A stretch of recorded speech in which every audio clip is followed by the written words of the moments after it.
Opa, gente, boa noite. Mais uma vez aí.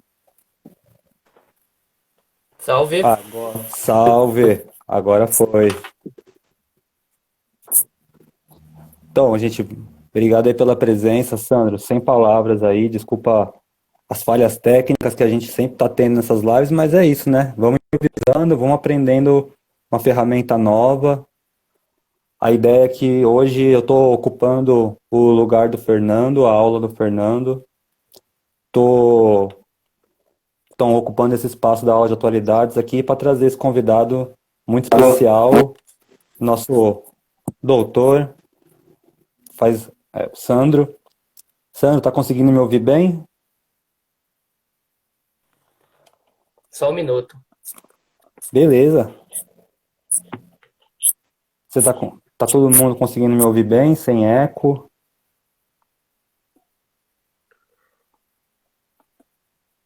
Fala aí, Fê, tá dando para ouvir?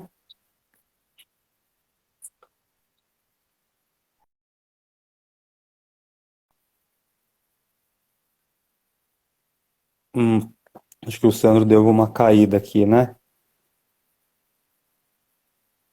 Bom, enquanto ele não retorna, também explicar um pouco a proposta hoje, é a gente trocar uma ideia um pouco sobre as conjunturas da pandemia, pensando na nossa realidade de São Paulo, uma realidade muito desigual.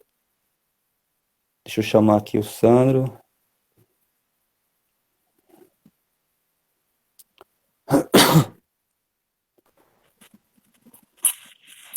Opa! E aí, meu mano, firmeza? Tá conseguindo me ouvir? Hum,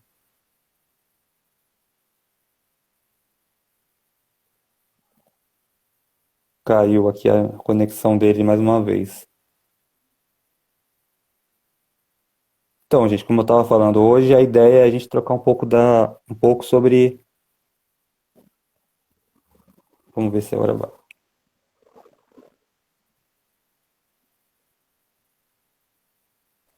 Guardando. Você tá me ouvindo, Henrique? Ah, agora eu tô te ouvindo perfeito. Agora, Tá me perfeito. ouvindo também? Sim, agora vai. Oh, Agora estamos aqui, hein? agora foi. Problemas técnicos, espero resolvidos, né? Vamos que vamos.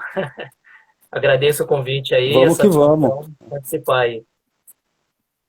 Pô, cara, eu que agradeço aí esse convite meio que de última hora, né? Te colocando aí numa live de cima da hora, assim, a gente nem se conhece ainda, que eu espero poder tomar uma cerveja com você em breve. Mas, meu Você mano, toma- já se apresenta aí. Ah, demorou, demorou. Você toma cerveja, eu tomo um suco e vamos que vamos. Estamos todos juntos, hein? Opa!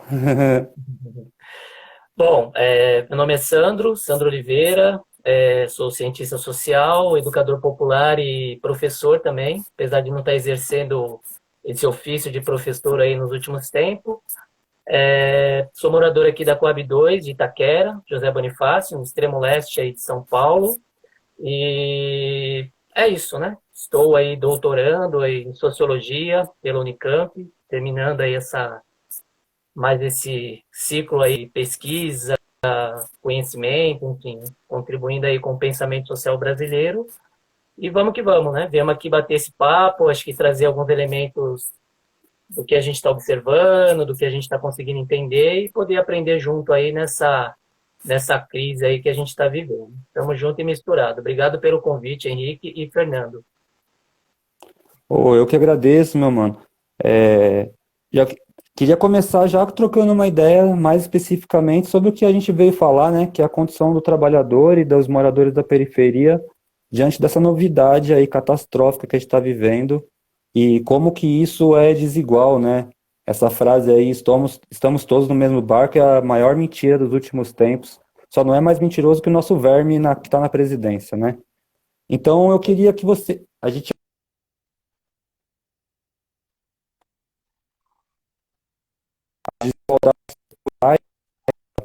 já antecediam a pandemia, né?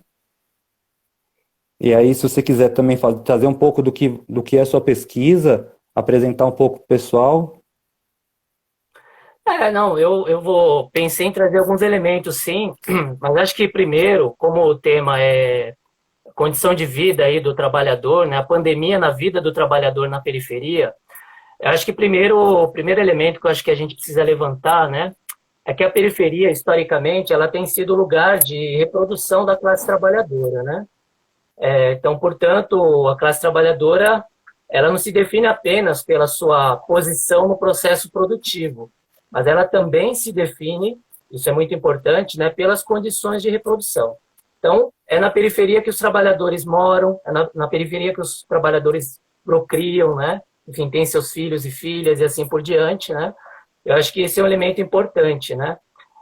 Como a gente fala de desigualdade social, o que essa pandemia tem mostrado e acelerado é exatamente mostrar essas desigualdades estruturais, de vários níveis, né? Não só econômico, não só político, mas sobretudo social, né? A gente está vivendo uma crise aí com uma certa profundidade que tem acelerado, de fato, o que alguns teóricos têm chamado aí de crise estrutural do capitalismo, né? E que, no nosso caso, num país considerado aí um país da periferia do capitalismo, um país dependente, né, uma economia dependente, os efeitos eles ainda são mais perversos e podem ser mais devastadores, né? Porque a desigualdade é muito maior. A desigualdade tem em todo lugar, mas a desigualdade é maior aqui, no nosso caso, né? E aí, partindo dessa ideia inicial, né, da periferia como um lugar de reprodução das condições de vida dos trabalhadores, a gente precisa pensar também que a cidade e a metrópole de São Paulo, ela vai, de certa maneira, expressar essa desigualdade.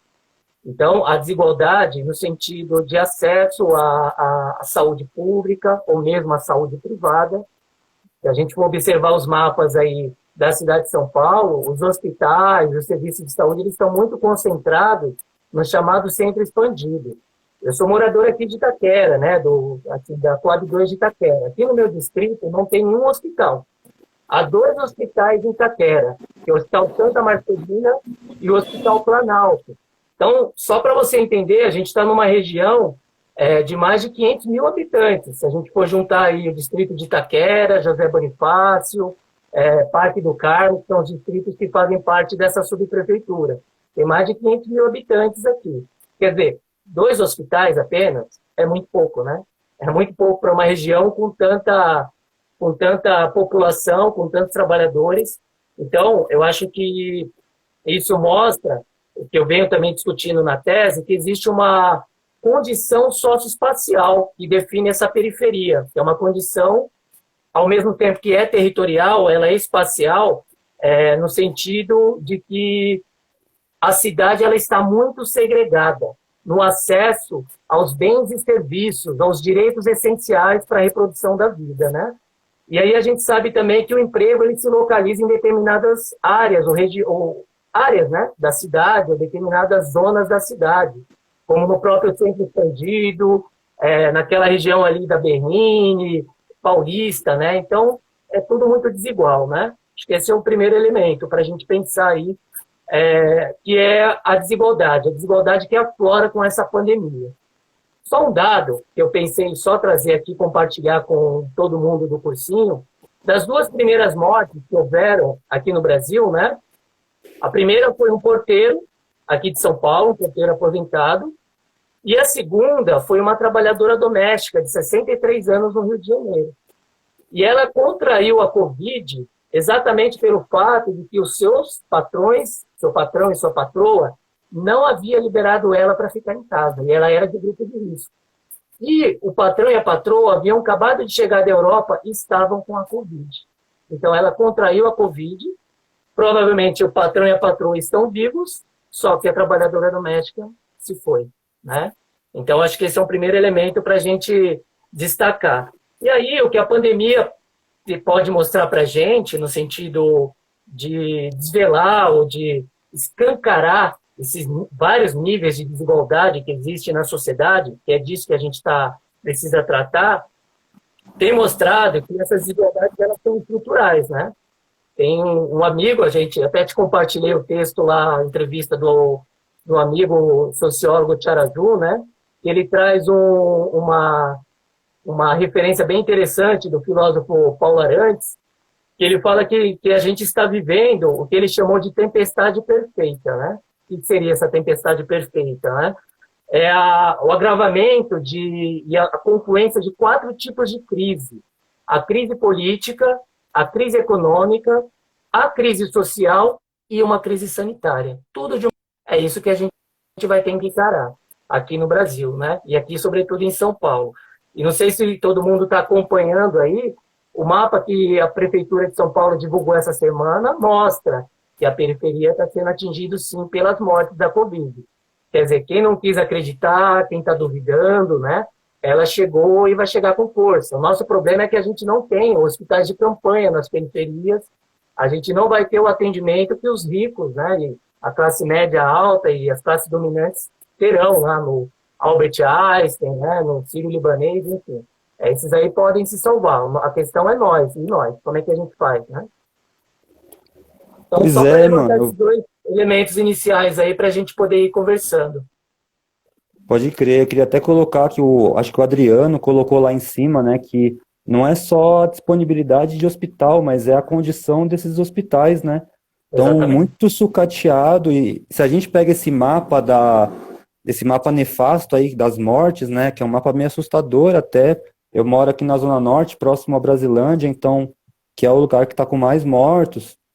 É bem assustador. E se a gente olhar, né, pensando em SUS, é exatamente os locais que tem o SUS administrado por OS, né? Então, e que em contrapartida também não está muito coincidente com o número de infectados, que o número de infectados, como você bem falou, está mais concentrado nesse centro expandido aí, onde a rede privada é abundante, né? Agora, nas quebradas é que onde a coisa está realmente sendo mais violenta, e o que mais me assusta é que parece que está sendo meio que sistematicamente abafada também, né? As OS têm uma condição de subnotificação, às vezes não é nem por maldade, mas é pela questão dos exames, mas com certeza tem aí um elemento que é muito próprio da nossa realidade do Brasil, que os dados oficiais sempre são muito, não vou dizer mentirosos, mas são dados que geralmente não vão refletir a realidade de fato. Então a gente tem essa condição de subnotificação e o problema pode estar ainda muito pior ou para se agravar, né?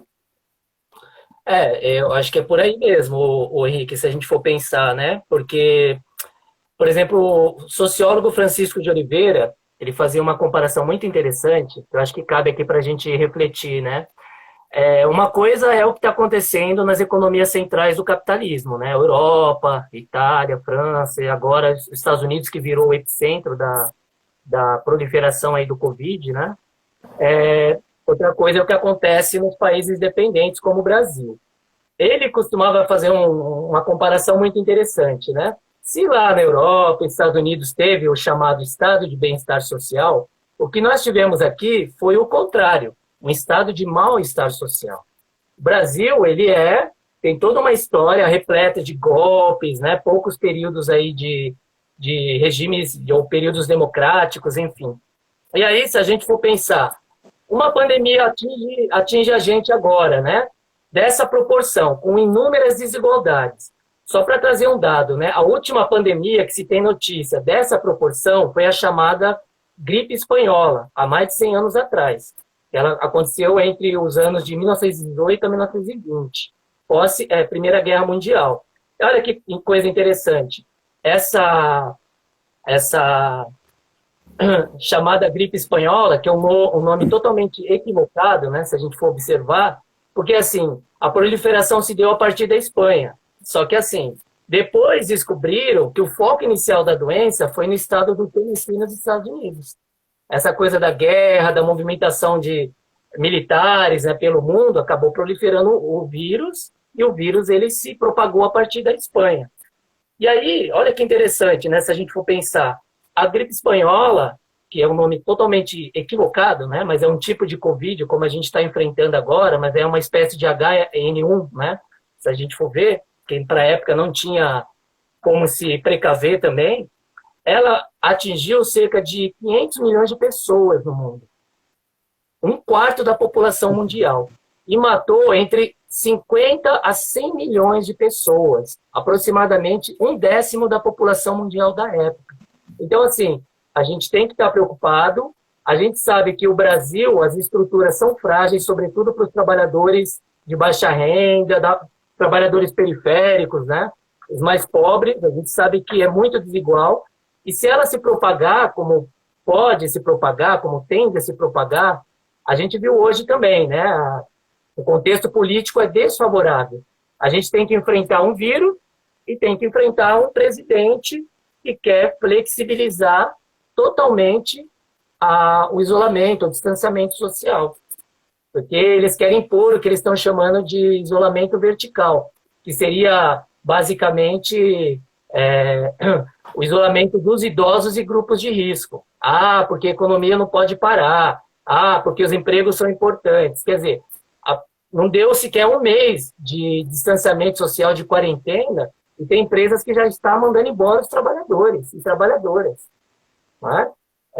Conheço história de gente que já foi negociar a redução de salário para se manter no emprego, pessoas que foram demitidas. Quer dizer, então, é uma crise que a gente não tem ideia, assim, sem proporções, né? Então, fica uma preocupação, como é que a gente vai enfrentar ao mesmo tempo, essa epidemia, essa doença que se prolifera muito rapidamente, sem também ter apoio, né, e suporte, né, dos governos que aí estão. Esse auxílio emergencial que não sai, já tinha que ter saído. Os caras já tinham que estar pensando nisso antes da Covid chegar no Brasil. Os caras já tinham que estar preparados para isso. A gente vê que não está. E não querem se preparar. A demora é muito grande. Saiu para algumas pessoas essa semana, que está no cadastro único dos programas sociais.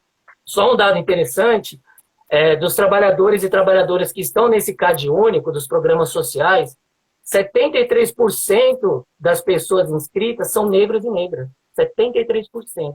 Então, a gente já sabe que quem vai ser maior atingido nessa pandemia, né? A população trabalhadora pobre, preta e periférica. E não vai ter para onde correr. Se correr, o bicho pega, se ficar, o bicho come. Mas, enfim, a gente está vendo também experiências muito ricas de solidariedade, né? De autoajuda, de doação. Isso, eu acho que é um caminho aí para a gente pensar formas de auto-organização, que a gente pode tratar daqui a pouco. Mas vamos tratar do problema. E só para encerrar e não me prolongar muito aqui nesse segundo bloco, um dos textos que eu li, né, que eu achei muito interessante, muito rico, porque ele traz uma dimensão histórica do processo das pandemias, das gripes, é de um grupo chamado Shuang, um grupo chinês, que Shuang quer dizer libertar-se, né, o nome do grupo. E eles fizeram uma análise muito rica, profunda, né, situando as várias, eles chamam de capas, né, as várias formas que tiveram as gripes, né, as várias mutações que elas tiveram, em que contextos elas aconteceram, e eles fazem uma relação com as mudanças nas formas de produção. Então, a forma de produção, o capitalismo predatório que a gente está vivendo, aqui no Brasil, essa expansão agrícola do agronegócio, dos garimpeiros, desmatando a Amazônia, né? Enfim, tudo isso tem relação com essa pandemia. As formas de produção têm relação direta com as doenças que vão nascendo, e aí a gente tem que lidar aí com as formas de prevenção, né? Então, esse é um outro destaque importante para a gente refletir aqui. Então, você tinha colocado bem, né? A gente pega essa crise da saúde, mas já tinha outras crises diversas instaladas aí. A questão do emprego já era uma crise. Você tinha uma margem de 12% da população brasileira que estava oficialmente desempregada, mas a gente sabe que, na verdade, esse número é muito maior. Porque esse número de 12%, por exemplo, não coloca os Uber, os iFood, os entregadores, uma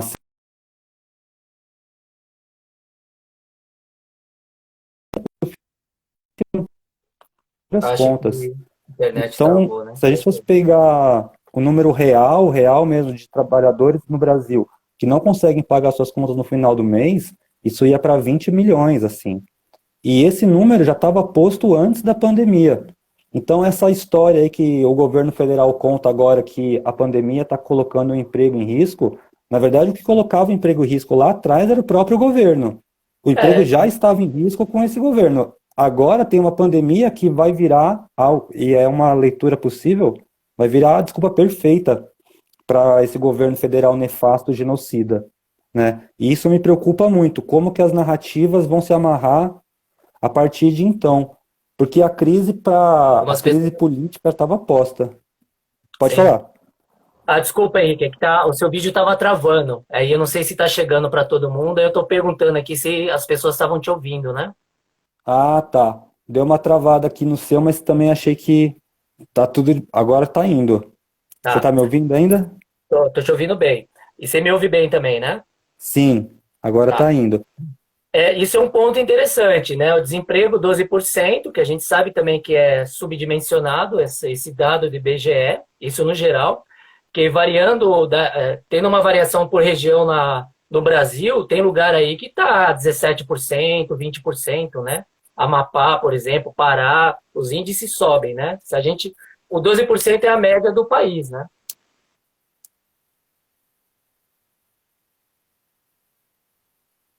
Acho que agora travou o Sandro aqui pra mim.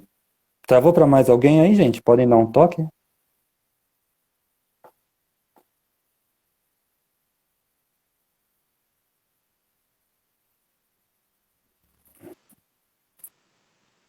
Salariado, com carteira registrada para todo mundo, né? A informalidade, ela ultrapassou 41% aqui na região metropolitana de São Paulo. E a média no Brasil é 42% da informalidade. E tem lugar que a informalidade, norte e nordeste, ultrapassa 50%. A informalidade, o trabalho informal, o trabalho sem carteira registrada, né? Que é isso, é os Ubers, os entregadores, né? As pessoas estão criando trabalho. Como não tem emprego com carteira registrada, as pessoas estão criando trabalho. E essa alucinação, né, desse governo que aí está, né, Jair Bolsonaro, de criar a carteira verde e amarela, de aprovar agora essa semana medidas que vão prejudicar ainda mais a condição de vida dos trabalhadores, né? Então, isso é muito preocupante. Em vez de criar medidas e políticas para amparar 13 milhões de desempregados, né? Quem é que vai perder o emprego? Renata Mandano, Renata Eleutério, Sim. companheira. E, Salve. enfim, então a linha da pobreza aumentou também nesses últimos anos. Então é isso, né? A gente está vivendo uma crise que começou com uma crise política lá em 2015 e 2016 com o processo do impeachment. Passado o impeachment, se aprofundou a crise econômica. A crise econômica estava ali, mas ela não era forte. A crise política aprofundou a crise econômica. E agora o que a gente está vivendo é a consequência disso, que é uma crise social em meio a uma crise sanitária de saúde pública, né, de pandemia pelo coronavírus. Então, para finalizar, essas medidas, né, desde o governo Temer, que assumiu em 2016, que impôs aí a chamada PEC do fim do mundo, né, a PEC 95, que congelou investimento em saúde, em educação. A saúde perdeu bilhões de reais de recursos nesses 2 últimos anos, que poderia ter agora, Uhum. estar melhor estruturada justamente para enfrentar uma crise como essa, né? Outro elemento importante e trágico foram as reformas trabalhistas e agora a reforma da Previdência. Quer dizer, a reforma trabalhista que prometeu o quê? Os empregos vão vir. Os empregos não vieram. Porque a gente sabe que não é isso que vai gerar emprego. O que gera emprego é investimento. Mas o investimento ele não vai vir em decorrência de reformas que prejudica a situação do trabalhador e que favorece determinados grupos econômicos. Os bancos, os industriais, né? O latifundiário, os donos de terra, quer dizer, as classes que têm dominado esse país e que são submissas aos interesses externos aí de outros países, né? Então, vários problemas a gente tem que enfrentar, né? Eu tenho chamado essas políticas neoliberais de austeridade fiscal, que corta direito de trabalhador, de receita de bolo indigesto. Porque os liberais costumam dizer que é preciso fazer o bolo crescer para depois dividir. Só que essa receita ela é indigesta para o trabalhador. O trabalhador não vai conseguir digerir. Ela é terrível e ela é perversa também. Não, e é foda que assim, a gente fica falando de crise, né? Mas a crise é para quem? Quem que tá vivendo a crise de fato? Exatamente. Porque a gente Exatamente. vai ver as medidas no mundo inteiro que teve esse estado de bem-estar social, Agora, né, diante da crise, eles estão sustentando esses aportes robustos, não para as empresas. Muitos estão mandando dinheiro mesmo para os trabalhadores, ou estão tentando medidas, como na Argentina a gente teve agora, o governo federal vai bancar os salários. E já no Brasil é o contrário, né? Então aqui a gente teve logo nos primeiros dias um trilhão sendo mandado direto para os fundos financeiros. E enquanto isso, a gente está tendo uma dificuldade enorme de acessar esses R$ 600, que é uma miséria mesmo. Se você for contar, dá menos de US$ 1 por dia para cada trabalhador e coloca cada trabalhador abaixo da linha da pobreza. Deu uma travadinha aqui no seu vídeo. No meu também deu?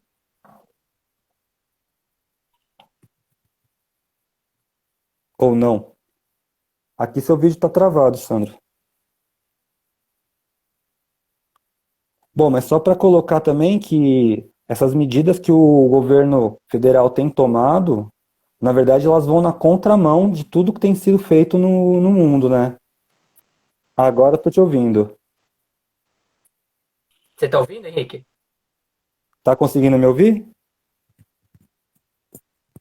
Vê se melhorou aí.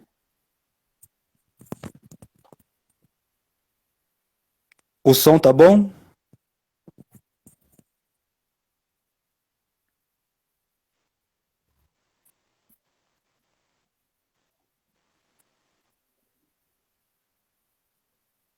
E uma coisa que tem sido colocado também, que eu acho que é muito problemática, é a forma de acessar esses R$ 600.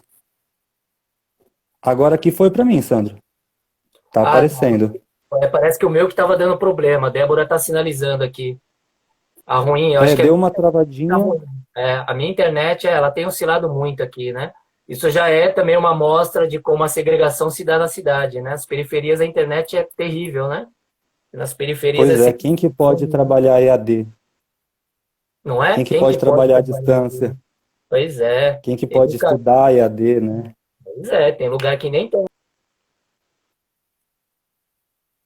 Aí, travou de novo. Porque é difícil pensar isso. Aqui a gente está batendo um papo e de uma forma muito leve e tal. Agora pensa que você está numa aula, né? E isso acontece. Nossa, é muito desestimulante. E aí você pensa que o redor também tem toda essa gama de problemas.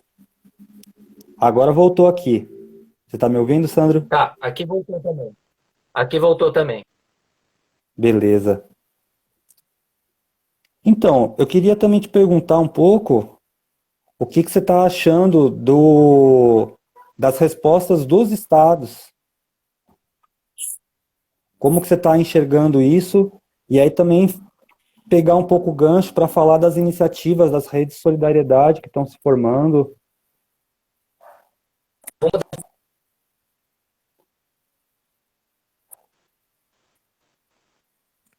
Você me ouviu?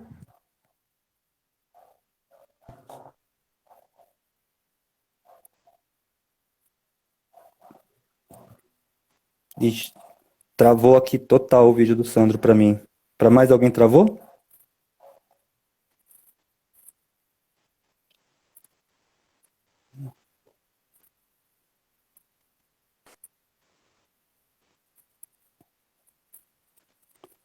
Agora eu estou começando a ouvir. Tá me ouvindo?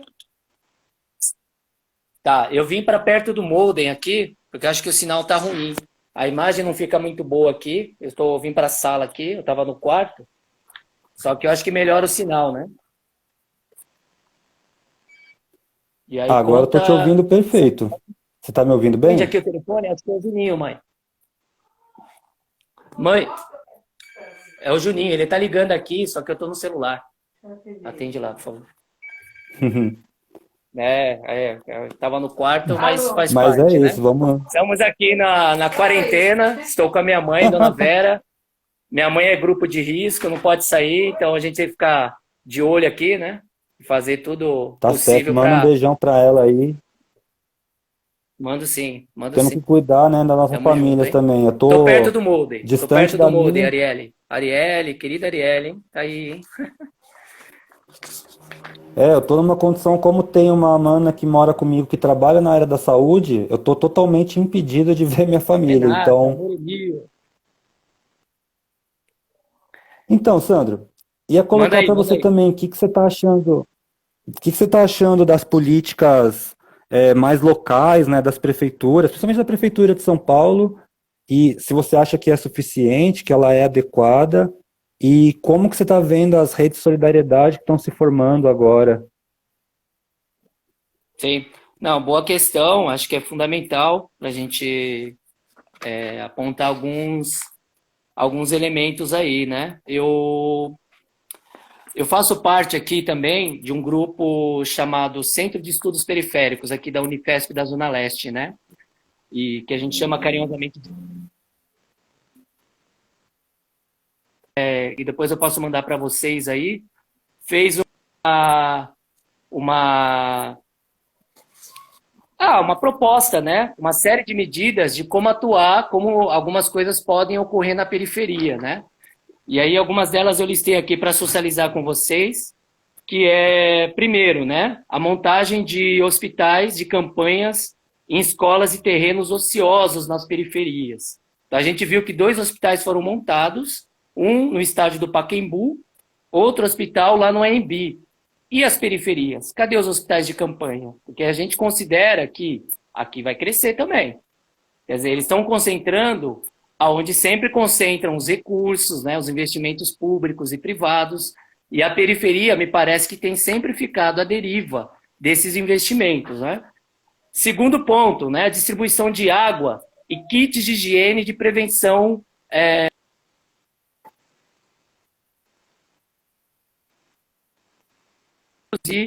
E, ligando com a sua pergunta, muita gente está produzindo máscara para doar, ou mesmo para vender, mas muita gente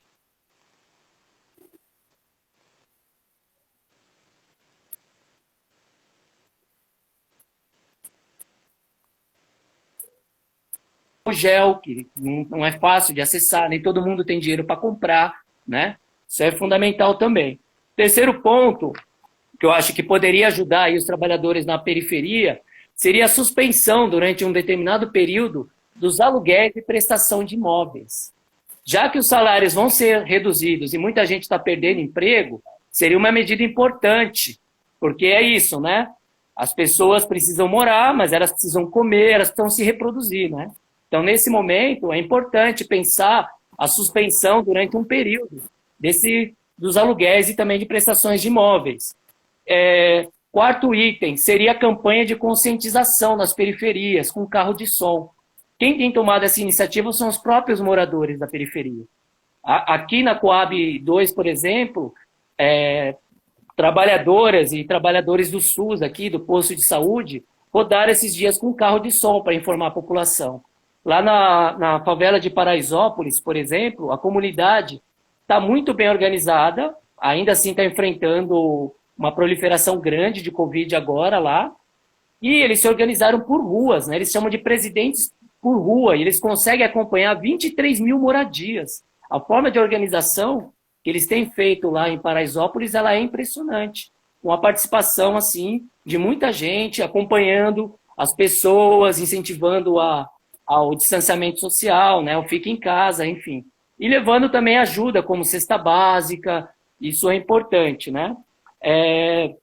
Por fim, eu acho que só o quinto item para destacar a manutenção e a distribuição da merenda escolar para os estudantes. Como não estão havendo as aulas, como distribuir essa merenda escolar para quem precisa? Porque a gente sabe que muitos alunos, estudantes de escolas públicas, né, do ensino fundamental, médio, sobretudo ensino fundamental 1 e 2, vão para a escola para comer, né? Então a gente só tem aquela refeição na escola. Então é fundamental que o Estado, aí a Prefeitura, o governo do Estado tenha uma ação nesse sentido. E a gente não viu esse tipo de ação, pelo menos não vimos ainda. Então só algumas recomendações que o Centro de Estudos Periféricos propõe, né, para que a gente consiga enfrentar em melhores condições aí essa pandemia nas periferias. Sobre as ações de solidariedade, eu acho que muito rico, né? Aí, vamos assim dizer, os grupos que têm se formado, os coletivos,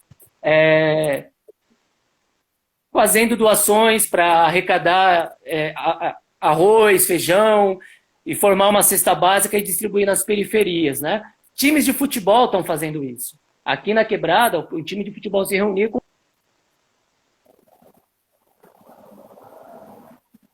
Deu uma travada aqui, mano.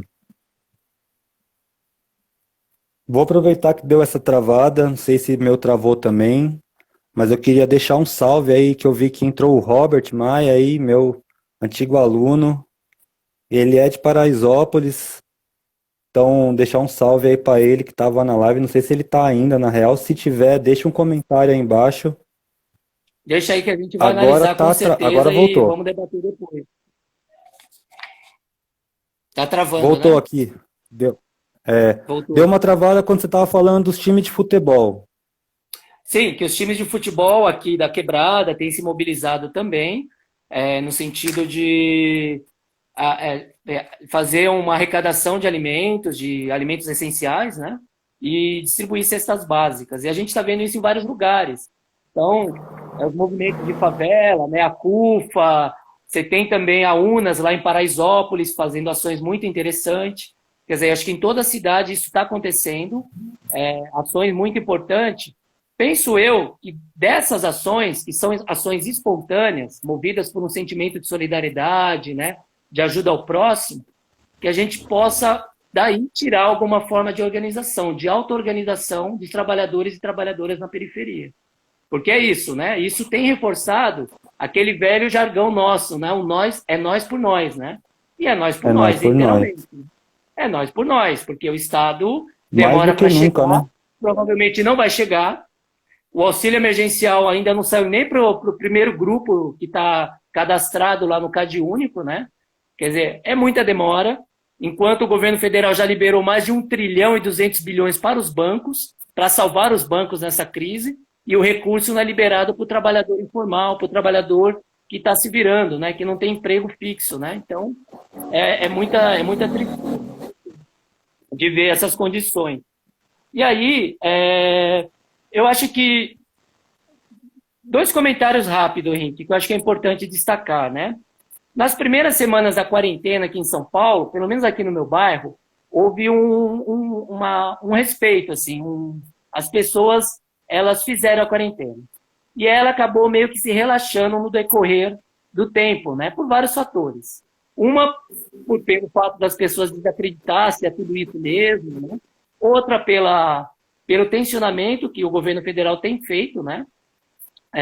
No sentido de flexibilizar a quarentena, de fazer aquele isolamento vertical, que é só o grupo de risco idosos, né? E a gente viu hoje a demissão do ministro lá, Luiz Henrique Mandetta, prova isso, que ele já estava numa linha de defender o distanciamento social, mesmo contrariando o chefe dele, foi demitido hoje, né? Então isso mostra totalmente um equívoco dessa política a nível nacional.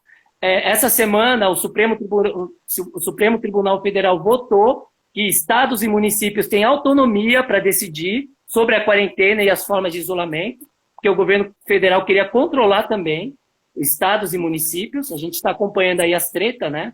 Bolsonaro, Dória, que era o Bolsodória, né? E agora as frações burguesas também estão brigando entre si, né? Para conduzir essa crise, perdidas aí no... E aí, o que a gente está vendo de farol na crise, meu querido, é a classe trabalhadora se auto-organizando na periferia. É isso, o farol nessa crise, quem de fato está mostrando exemplos, né, com muita dignidade, com muita luta, são os trabalhadores e trabalhadoras, né, a população preta, pobre e periférico, que está, né, fazendo essas ações aí, né. Então, só para dizer que houve esse distanciamento, essa quarentena era mais forte, há uma resistência, uma negação por uma parcela da população, inclusive na periferia. Aqui no distrito do Lajeado, por exemplo, mesmo cidade de Tiradentes, aqui na Zona Leste, as pessoas estão na rua desde o começo. Dificilmente se viu rolar essa quarentena, das pessoas ficarem muito em casa, né? Acho que algumas pessoas fizeram isso, mas no geral, a maior parte das pessoas estão na rua o tempo todo, né? E aí fica essa questão, né? Porque tá chegando forte, né? Vai levar muitos dos nossos e das nossas também, né? Infelizmente. infelizmente. Uma coisa que eu reparo muito, assim, é que essas redes de solidariedade se formam principalmente naquilo, com grupos que se formaram pela cultura, né? Lá atrás, pequenos grupos ganharam vai e formaram redes. São essas Sim. redes que foram formadas por fomento cultural lá atrás, que agora estão, mais do que qualquer outra gente, estimulando os trabalhadores, estimulando a periferia a se auto-organizar. Eu acho que se a gente tem alguma salvação nesse sentido de minimizar os nossos mortos, vai ser por essas redes solidárias, que vieram de um incentivo da cultura. Isso eu acho muito, muito da hora, assim, de pensar que aquela ação lá atrás pode estar sendo o nosso diferencial agora para sobreviver, né? E aí Sim. uma coisa que você colocou aqui também, eu acho que as primeiras semanas teve aquela repercussão toda das principais emissoras de TV, e isso impactou muito, né, o imaginário da população, e a galera, de fato, respeitou mais, né? Apesar que a gente sabe que esse respeito à quarentena muitas vezes não tem a ver com medo ou não do vírus, tem a ver com a condição de sobrevivência, né? Tem pessoas que não podem deixar de sair para trabalhar porque o medo da fome ele é mais imediato do que o medo do vírus. Mas, de forma geral, estou percebendo que depois das 2 primeiras semanas, e principalmente com as falas do Verme aí, do presidente, a galera começou a achar que estava suave mesmo. E agora que sai esse mapa dos óbitos, né, mostrando onde está cada um, aí a gente está vendo o resultado dessa política nefasta dele mesmo. É, Então, acho que. Pode falar. alô? Opa, tá Tá ouvindo? me... Oi? Tô ouvindo, pode Tô te falar. ouvindo. Não, termina aí, termina um raciocínio, mas eu concordo, é isso mesmo que você tá falando. De acordo. Não, então, e acho que o que está acontecendo, o que eu tô. Hoje, por exemplo, eu saí para dar um rolê, ter que ir no mercado, levar umas coisas para os parentes e tal. E, nossa, assim, só eu com máscara na rua, fui levar umas máscaras para um tio da mina que mora comigo, que é dona do boteco, o boteco tava cheio.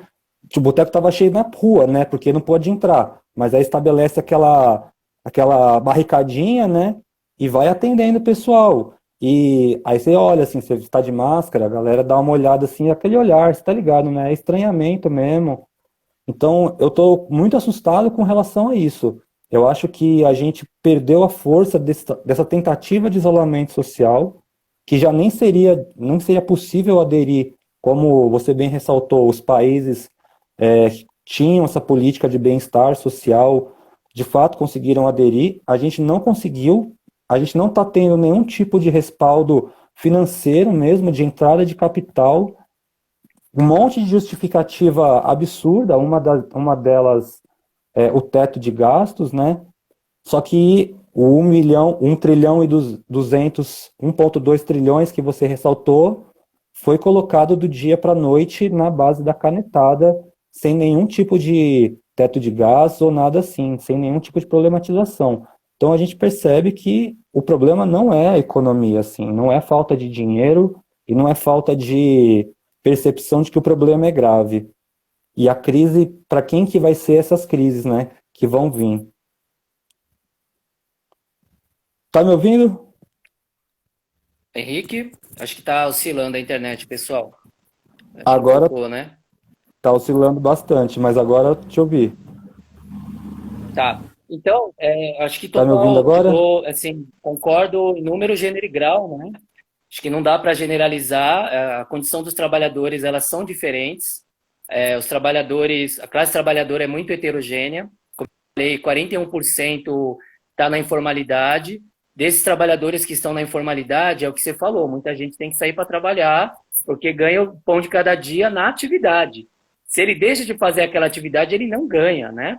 Eu fiz uma pesquisa com os trabalhadores, os vendedores ambulantes nos trens aqui de São Paulo, em 2018, né, durante 2 meses. A gente fez uma pesquisa, a gente aplicou um questionário, 93 questionários, um universo aí de 900 marreteiros, né, um pouco mais de 10% aí, e alguns dados chamam a atenção que eu gostaria de compartilhar aqui com vocês, né. Primeiro,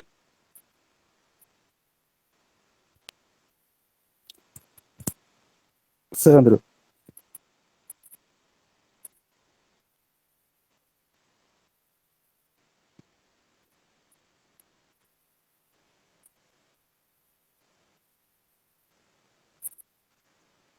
Desempregados entre 18.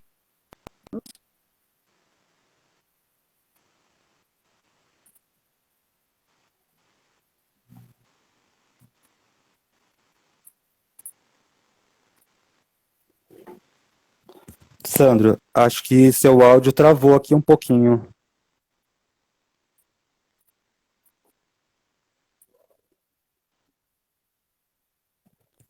Deu uma travadinha aqui. Você está me ouvindo? Bom, enquanto o Sandro está travado aí, eu vou só também falar um pouco que essa questão dos trabalhadores informais, eu acho que é o lado mais sensível que a gente tem nesse momento, né? Agora Sim. você voltou.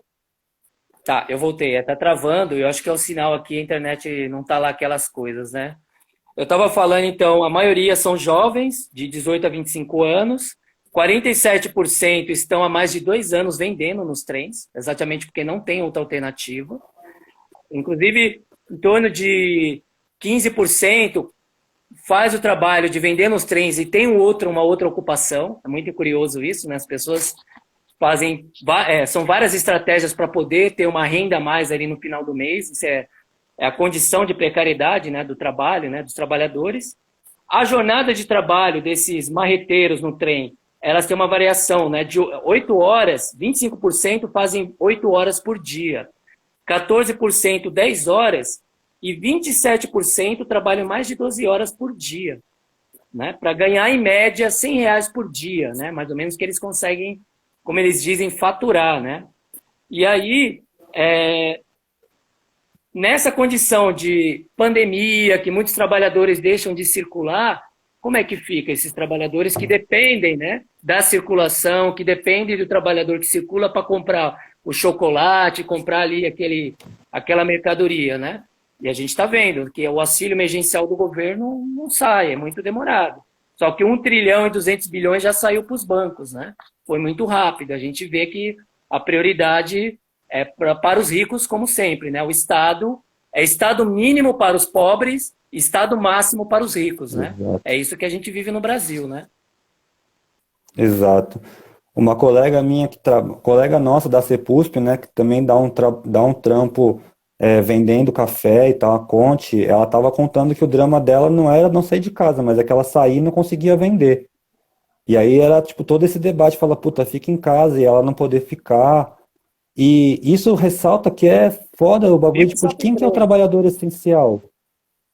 Oi? Travou aqui. Mas assim, acho que a gente está vendo agora uma questão de quem que é o trabalhador essencial, quem que não pode parar. E aí a gente vê quem não pode parar e quanto que essas pessoas que não podem parar e tem que estar na rua se expondo aos riscos ganham. Então você vai ver que a maioria é uma faixa de trabalhador que ganha 2 salários mínimos, às vezes, menos do que isso, muitas vezes, né? E esse é o trabalhador essencial. Isso também acho que Sim, é um ponto de reflexão que a pandemia traz. Quem que é essa sim, rapaziada que não pode parar? Seja os enfermeiros, os bombeiros, vendedores de mercado, pessoal que faz, que pega o lixo na rua, toda essa rapaziada é a que menos ganha e é o que a gente considera como essencial no momento de crise. E depois dessa crise, vai ser valorizado ou vai voltar a ter essa invisibilidade social? Você vai pensar, por exemplo, o caso das enfermeiras, não tem nem um piso salarial mínimo. E é sim, uma das funções mais essenciais na sociedade, mesmo sem pandemia, né? sim. Essa questão do quem Eu que é fiz trabalhador o... essencial e o que que é trabalho essencial, eu acho também. O que que você pensa aí, man? Não, sem dúvida. Para mim, assim, todo trabalho é essencial, né? Acho que não deveria haver um trabalho mais valorizado que outro, né?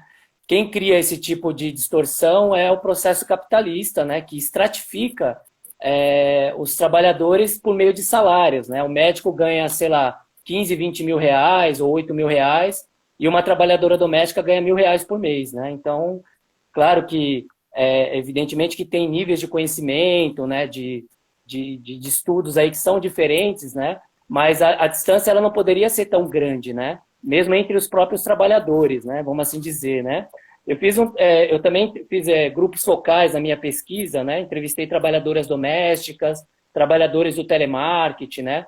Eu fiz uma pesquisa aí sobre os deslocamentos e o transporte aqui em São Paulo. E só um levantamento muito interessante, né? Das trabalhadoras domésticas aqui no Brasil, 70,8% não tem registro em carteira. Olha.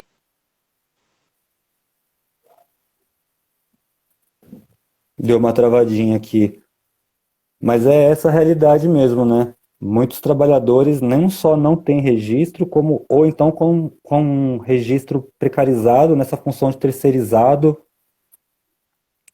Tenta falar aí, acho que você voltou agora. Oscilando muito, né? Eu acho que é a minha internet aqui, viu, gente?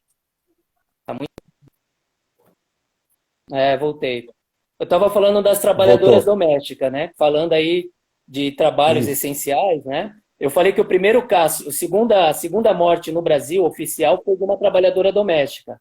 A segunda morte oficial no Brasil foi de uma trabalhadora doméstica no Rio, que contraiu o Covid do patrão e da patroa que vieram da Europa, né? Que não liberou ela para ficar em casa. Então, é isso. A classe média, as classes dominantes, né? Aí, os industriais, o agronegócio, eles não vivem sem as trabalhadoras domésticas. Não vivem sem o jardineiro, né? Não vivem sem aqueles que fazem esses trabalhos considerados serviços dentro da casa, né? Então, 63% das casas chefiadas por mulheres negras, né, aqui no Brasil. Esse é um dado muito interessante. Das casas chefiadas por mulheres, 63% são negras, né? Olha que muito louco de pensar. E boa parte das trabalhadoras domésticas são negras, né, que vivem nas periferias da cidade de São Paulo, das periferias do Brasil, né? O pessoal está comentando sobre os profissionais da saúde. É isso, eles estão na linha de frente, os profissionais da saúde, enfrentando ali, correndo risco, aqui mesmo no posto de saúde, aqui no José Bonifácio, 5 pessoas haviam contraído o Covid, né? Aí eu não sei, a gente não teve notícias depois se houve alguma consequência, mas a gente sabe que em alguns lugares as pessoas estão morrendo, né? Porque mesmo com máscara, mesmo com luva, mesmo com álcool gel, essas trabalhadoras, esses trabalhadores estão no front, né? Estão ali na batalha, encarando, né, o vírus de...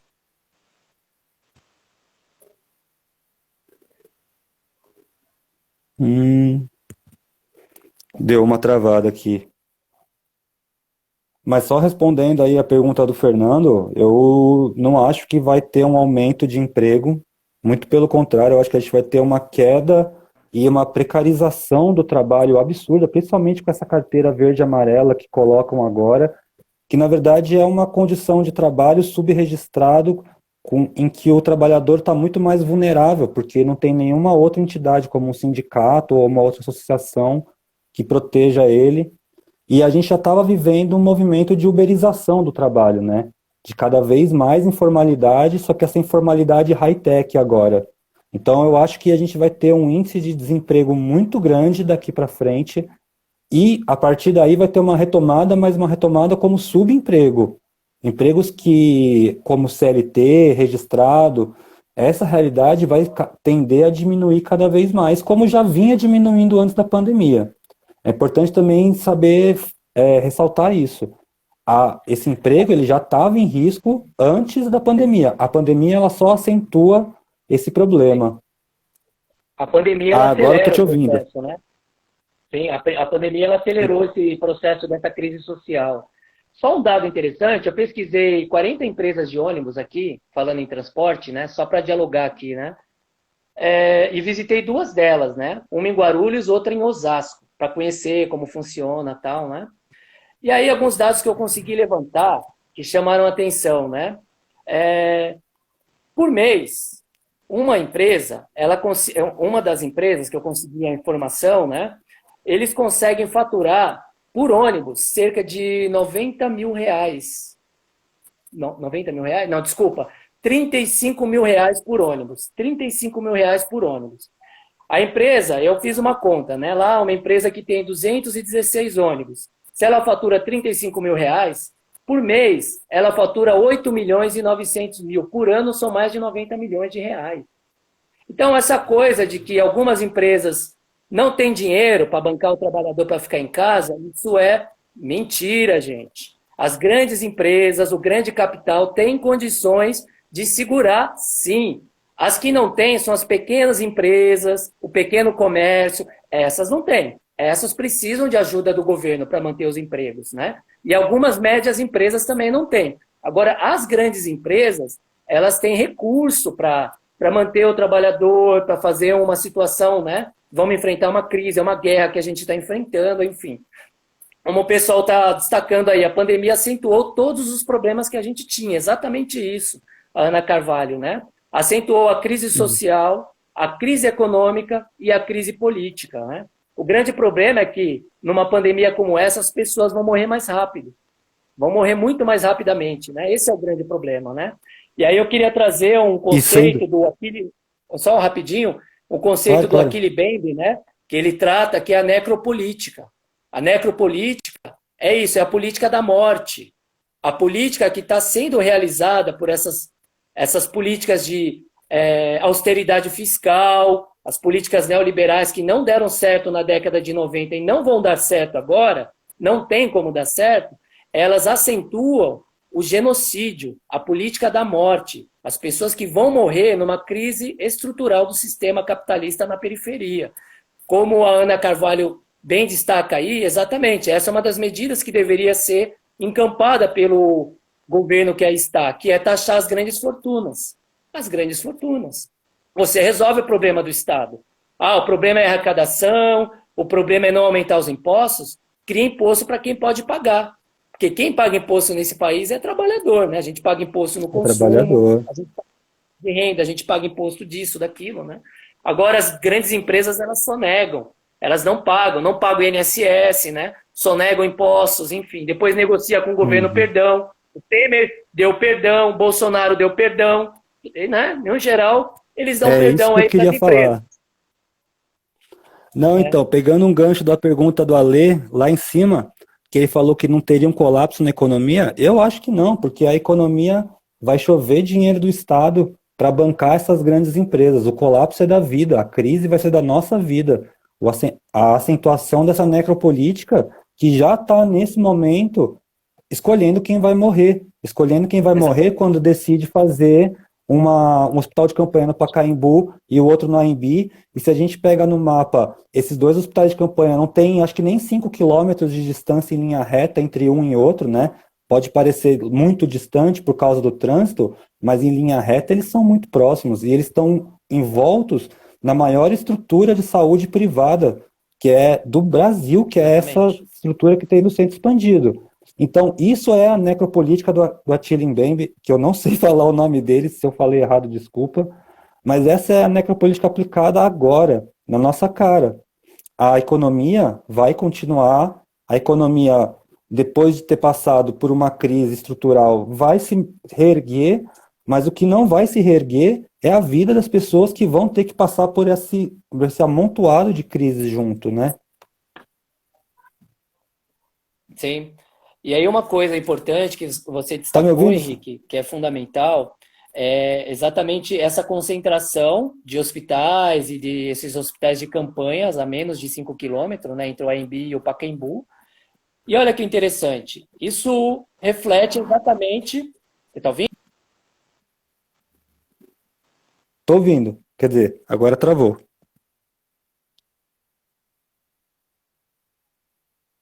Vai aventurar, Gouveia.